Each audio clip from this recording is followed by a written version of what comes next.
이분들은 팔지 않고 계속해서 매입을 합니다. 아니 어떻게 계속 사기만 하냐, 사고 팔아서 엑시트해서 그걸로 또 재투자하고 그래야 되는 거 아니냐 라고 생각할 수가 있는데요, 이분들은요 바로 이 활용을 합니다. 네, 안녕하세요. 아하빌딩의 이코치입니다. 오늘은요 천억대 건물주 분들의 투자 습관에 대해서 말씀드려 보겠습니다. 이래서 이분들이 천억대 건물주가 되셨구나 라고 느낄 수 있을 정도로 공통점들이 있더라고요. 자, 첫 번째는요, 이 천억대 자산가 분들은요 시간의 가치를 믿습니다. 희소 가치가 있는 물건들은요 시간이 지나면서 가격이 올라간다는 확고한 믿음이 있으세요. 그래서 희소 가치가 있는 거는요 절대 단기로 투자를 하지 않습니다. 물론 10개 중에 한두 개는 어쩔 수 없이 매도할 수 있는 상황이 생기긴 하지만, 부동산은 팔리면 손해라는 게 일단 마인드에 깔려 있습니다. 건물을 팔고 나면 세금이나 여러 가지 부대 비용 등이 발생을 하죠. 대표적인 예로 양도소득세가 법인이면 19%, 개인이면 45%가 발생을 하고, 또 여기에 중개 수수료, 법무사 비용, 중도 상한 수수료, 용도 변경 비용 등 각종 비용이 발생을 합니다. 그래서 사실 차 태고 포 떼고 나면 남는 게 아닌 거죠. 그러면은 그동안에 단타로 사고 팔았던 투자자들이 어떻게 돈을 벌었냐 궁금해 하실 겁니다. 사실 그분들은요 시기가 좋았던 거예요. 그때는 집가 상승으로 가격이 많이 올라갔죠. 집가 상승이 가파르던 시기였기 때문에 내가 사고 팔아서 세금을 다 떼더라도요 시세 차익이 월등히 높으니까 남는 구조였어요. 그때는요 계약하고 잔금 치르고 잔금 치르자마자 바로 팔아도 5억에서 10억을 남길 수 있었던 시기였습니다. 그런데 지금은 그런 집가 상승이 미비한 시대이기 때문에 이제는 그렇게 단타로 차익을 남길 수 있는 구조가 아닌 겁니다. 특히 지금 같은 불황기 시대에 단타로 한다? 아마 제 채널을 꾸준하게 구독하신 분들이라면 그런 분이 한 명도 없을 거라고 봅니다. 제가 늘 계속 단타 시대는 끝났다, 이제 집가 상승 시대는 끝났다 라는 말을 계속 해왔습니다. 자, 워런 버핏이 이런 유명한 말을 했죠. 10년을 보유하지 않을 거면은 사지도 말으라는 말을 했습니다. 주식도 10년을 보유하라고 하는데 하물며 금액이 훨씬 높은 빌딩은 더욱 그래야 되지 않겠습니까? 주식 투자도요 샀다가 팔았다가 계속 반복하는 사람들은 돈을 못 벌더라고요. 누가 돈을 버냐면 꾸준하게 매입하고 오랫동안 보유했던 분들이 돈을 벌더라고요. 한 번은요 제가 주식 투자는 어떻게 하나요? 라고 여쭤봤어요. 그분이 저한테 계좌를 이렇게 깠습니다. 한 20억 정도 수익이 나는 것을 제 눈으로 직접 확인을 했어요. 이분이 어떻게 이렇게 만들었냐면, 처음에 일단 주식을 하나 삽니다. 그러면 얘가 떨어지죠. 떨어지면 또 사요.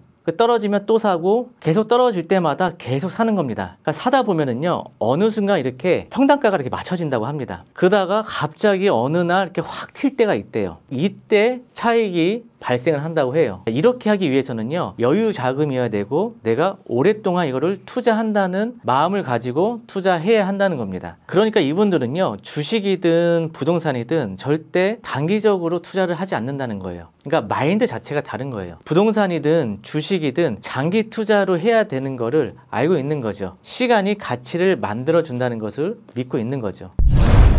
또 다른 이유는요, 내가 만약에 이 A 건물을 갖고 있다가 B 건물이 좋은 게 나와서 팔았어요. 그러니까 A 건물을 팔고 B 건물을 싸게 샀습니다. 그런데 보니까 갑자기 A 건물이요 어느 날 지하철역이 들어온다는 거예요. 그러면서 가격이 급등을 합니다. 그랬을 때 아마 나는 그 지역에 진짜 근처도 가기 싫을 거예요. 그게 진짜 평생 기억에 남거든요. 실제로 이런 일이 있었어요. 성수동에 이 자동차 수리점을 운영하고 계시는 대표님이셨어요. 그런데 장안동에 아주 급매물이 나와서 성수동에 있는 걸 팔고 장안동으로 더 큰 건물로 갈아타셨습니다. 근데 지금 결과가 어떻게 됐죠? 장안동은 뭐 10년 동안 많아야 2배 정도 올랐거든요. 그러니까 이분이 하는 얘기가 자기는요 성수동을 보고 오줌도 안 싸다는 겁니다. 참 정말 웃지 못할 얘기입니다.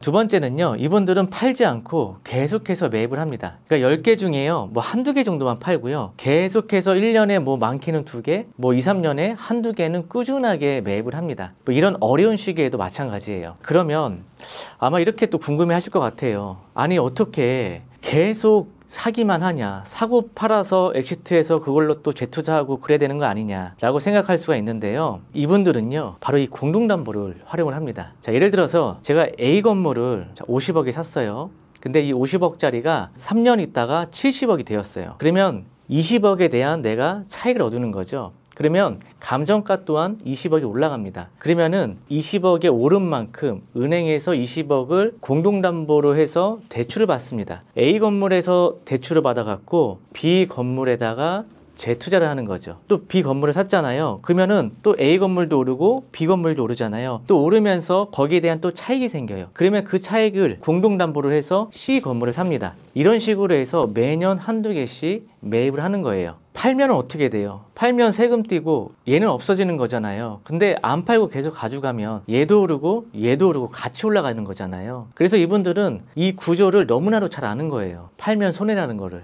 물론 근데 이게 무조건 다 좋은 것만은 아닙니다. 이 구조가요, 또 한편으로는 굉장히 또 위험할 수도 있어요. 왜 그러냐면 여기에서 대출을 일으켜서 추가 담보로 해서 하면 이자가 더 많이 늘어나잖아요. 이자를 내가 감당을 못하면은요, 이게 연쇄적으로 한순간에 망할 수도 있습니다. 제가 얼마 전에 1000억대 건물주가 하루아침에 망한 사연을 올려드린 적이 있었는데, 그 건물주가 그런 케이스죠. 한 15년 동안 아파트로 시작을 해서 강남에 빌딩을 사서 또 사고 또 사고 또 사고 하다가 마지막에 도산대로의 신축 부지를 계약을 했는데 갑자기 레오 사태가 터지면서 PF가 막히면서 그게 이제 돈이 묶여버리니까 연쇄적으로 다른 건물까지 다 영향을 준 거죠. 결국은 그 건물들이 공매로 넘어가고 한순간에 망하신 분이 있는데, 그렇기 때문에 이거를 할 때는요, 여러분들이 이 두 가지를 꼭 염두에 쉬고 하셔야 됩니다. 그게 뭐냐면, 첫 번째는요, 일단은 내가 여기서 공동담보로 해서 대출을 추가로 받잖아요. 그럼 이자가 더 많이 발생을 하잖아요. 그렇기 때문에 여기서 월세가 충분히 나오는 거를 하셔야 돼요. 그러니까 내가 공동담보를 빼더라도 충분히 월세가 이자를 내고도 남아야지 안전하게 다른 것을 재투자할 수 있는 겁니다. 자, 두 번째는요, 월세만 나와서는 안 되고 여기에서 감정가가 오르는 건물이어야 돼요. 그래야지 이 감정가가 오른 만큼 그거를 공동담보로 빼서 다른 거에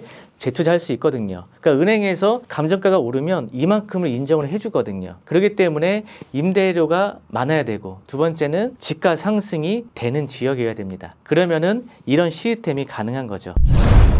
세 번째는요, 이분들은 한두 지역만 투자를 합니다. 보통 이제 많은 분들은요, 한두 지역만 보지 않죠. 처음에 한두 지역 보다가 또 어디 가서 좋은 얘기 들으면은요, 또 기가 해봐갖고 그 지역을 가서 또 공부를 합니다. 요즘에 용리단길이 뜨는데, 요즘에 연무장길이 뜨는데, 요즘에 한남동이 뜨는데, 이러면서 모든 지역을 다 알려고 하세요. 그렇게 하다 보면은요, 시간만 계속 흘러가고 이 시세라는 게 계속 이게 수시로 바뀌고 또 상권도 바뀌고 트렌드도 바뀌거든요. 결국은 그런 많은 지역을 내가 보다 보면은요, 나중에는 내가 헷갈려서 투자를 하지 못해요. 다 거기서 거기 같고, 그러다 보면은 이미 다른 지역은 또 많이 올라 있고. 그래서 1000억대 건물주분들은요, 여기저기 절대 투자하지 않습니다. 아무리 여기에 막 급매물 나왔습니다, 대표님 이거 무조건 하셔야 돼 해도 아예 거기 쳐다보지도 않으세요. 그러니까 내가 아는 지역만 투자를 해도 돈이 되는데 굳이 내가 거기까지 가서 할 필요 없다라고 생각을 하는 거죠. 또 이 한 지역을 내가 집중해서 공부를 했을 때 얻을 수 있는 게 굉장히 많습니다. 그 한 지역을 알게 되면은요, 내가 여기가 상권이 어떻게 흘러가는지, 어떠한 임차를 맞춰야 되는지, 어떠한 임대 구성을 해야 되는지, 개발 호재가 어떻게 변할지, 그러니까 A부터 Z까지 이 지역을 완벽하게 파악이 되는 거죠. 그러면 내가 만약에 건물이 조금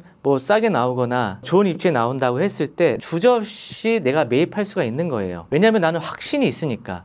아니, 돈이 되는 걸 보이는데 안 할 이유가 없는 거예요. 그런데 또 그렇게 한번 경험을 쌓잖아요. 그 다음 투자에서는요, 그 경험을 바탕으로 더 큰 투자, 더 확실한 투자를 할 수가 있게 되는 겁니다. 그래서 그 한 지역에 쥐등 투자하는 게 다른 여러 개의 분산 투자하는 것보다 훨씬 낫습니다. 그래서 이 건물로 좀 크게 성공하신 분들 대부분을 보면은요, 한 골목에 네 건물이 여러 개 있는 것을 볼 수가 있어요. 많게는 요 한 동에 네 건물이 여러 개 있는 것을 또 볼 수가 있고요. 그러니까 한번 재미를 봤으니까 또 그 근처에다가 또 투자를 하는 거예요. 그런 돈의 흐름과 그런 부동산의 흐름과 돈이 된다는 게 이렇게 자연스럽게 보여지게 되는 거죠. 최근에 1000억대 건물주로 등극하신 분이 계시는데, 이분이 성수동에만 12개 건물이 있어요. 이분이 처음에 어떻게 투자를 했냐면, 처음에 2013년도에요, 성수동 아틀레트 길에다가 평당 3천만 원 정도 주고 건물을 투자를 하셨어요. 근데 이게 3년이 지나니까 평당 5천만 원으로 올라가 있더랍니다.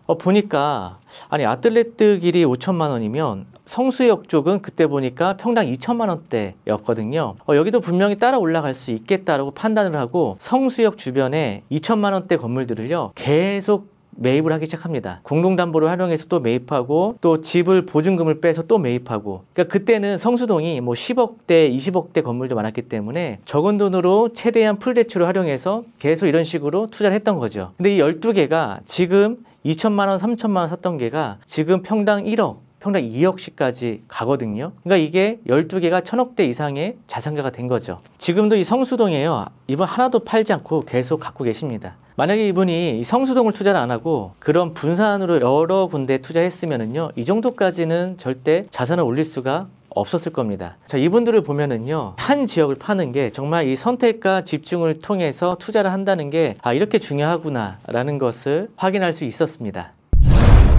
마지막으로요, 천억 자산가 분들한테 배울 점 한 가지가 바로 투자 결정이 굉장히 빠르다는 겁니다. 그러면 이분들은 왜 결정이 빠를까요? 투자는 타이밍이라고 하잖아요. 좋은 기회가 왔는데 내가 만약에 이거를 타이밍이 늦어서 놓치기라도 한다면 다른 사람한테 그 기회를 넘겨주는 꼴이 되는 거고, 또 희소가치가 있던 건물이라면 다시 그런 건물을 매입할 수 없기 때문에 한 번 놓치면 그냥 끝나는 겁니다. 그리고 또 가격이 또 올라갈 수 있기 때문에 결국은 그 타이밍이 더 투자를 어렵게 만듭니다. 왜냐하면 자꾸 그 과거 생각을 하게 되거든요. 저 건물을 놓쳤는데 내가 어떻게 이거를 살 수가 있어. 금액이 뻔히 보이는데. 사실 이것도 괜찮은 건물이지만 이게 너무 싼 건물이었다 보니까 이 건물이 싸게 안 느껴지는 거예요. 그리고 싸게 나왔다고 하더라도 내가 돈을 좀 더 주고 사는 느낌이 드는 거죠. 그래서 아예 그 지역 자체를 투자를 못 합니다. 그래서 아예 다른 지역을 옮겨가는 경우도 비일비재합니다. 그래서 이런 투자 타이밍이 굉장히 중요한 거예요. 그런데 이 빠른 투자 타이밍이요, 잘 쓰면 약이 되지만 못 쓰면 독이 됩니다. 투자 타이밍이 빨라서 독이 되는 사람들은 누구냐면 내 기준이 별로 없고 단지 따라가는 사람들이에요. 주식으로 한번 볼게요. 주식이 갑자기 막 올라가요. 그러면은 주식을 보고 있다가 저거 뭐가 있구나 라고 그냥 따라 올라타게 되는 거죠. 단기적으로는 수익을 볼 수 있지만 장기적으로 본다면은 결국은 다 손실입니다. 왜냐하면 내가 못 모르고 그냥 분위기에 휩쓸려서 투자를 하는 거잖아요. 이런 게 바로 이 독이 되는 투자인 거죠. 그런데 빠른 타이밍이 약이 되는 투자는요, 내가 공부가 되어 있는 상태는 빠른 투자가 오히려 약이 될 수가 있어요. 왜냐하면 나는 준비가 이미 되어 있기 때문에 좋은 매물이 나온다? 그러면 저거 돈이 보이잖아요. 저거 돈 되는 건물이네. 10억짜리 건물인데 현금 3억만 있으면 매입이 돼.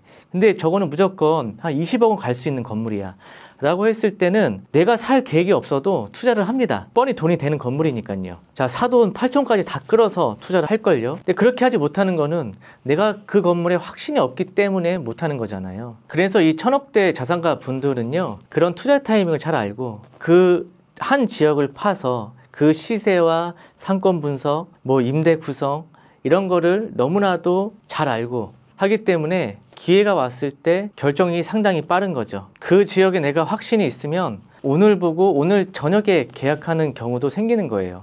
어차피 이분들은 잘 알기 때문에 그런 거죠.